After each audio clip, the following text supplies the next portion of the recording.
Lane Becker, how can entrepreneurs plan to get lucky? So most people think of luck as something magical, something unexpected that happens to them from out of nowhere, and that's certainly true of a kind of luck. But we talk about a kind of luck called serendipity, which is the intersection between what you can do, what you can affect, and everything that's out there.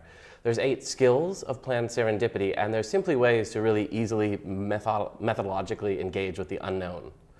Well, most recently we saw Instagram, a company of less than 15 employees, get purchased by Facebook for $1 billion. Did they plan on that serendipity?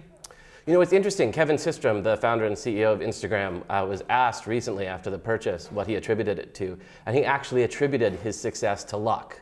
I think that's so interesting. It's because he's acknowledging not that he doesn't have agency, not that he's not capable, not that his actions didn't matter, but simply that for him to succeed at that scale, at that size, actually requires more than any one person or even a team of people can do on their own. So I think absolutely he planned to get lucky. He planned to create an environment or a system that would allow him to succeed like that. Well, a lot of people say you make your own luck through hard work. Now let's talk about 3M. They came up with the Postit Notes, lucky, fortuitous, whatever you want to call it. They made a lot of money.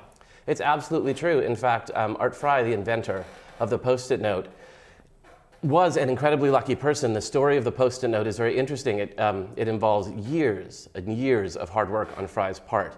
And yet he couldn't have known at any point when he was making presentations, when he was searching to figure out what the best use of this exciting new adhesive that he discovered was, he could never have predicted exactly the outcome. But it was his hard work, it was his persistence that allowed him to eventually find that one thing, that sticky note, that turned Post-its into a multi-billion-dollar industry. And a lot of people say I'd rather be lucky than good. Now, Steve Jobs was lucky and good. Tell me about the Pixar case.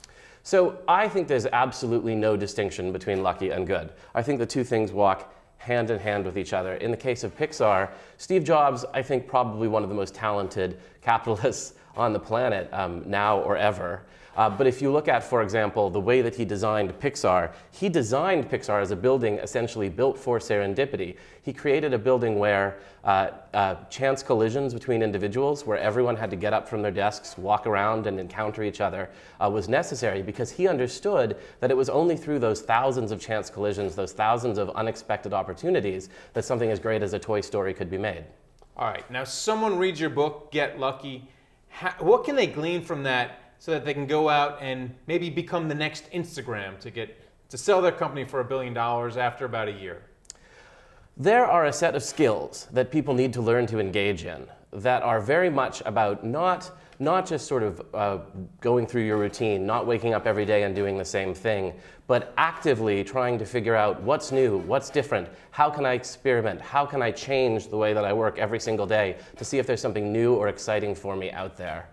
Whether you are trying to build the next billion-dollar company or whether you're simply trying to make a business succeed in a local marketplace, I think at the end of the day, it's your willingness to engage with the things you're not certain about, the things that are unclear to you, that makes for a real success. Push your own boundaries, and you may get lucky. Absolutely. Thanks a lot. Thank you.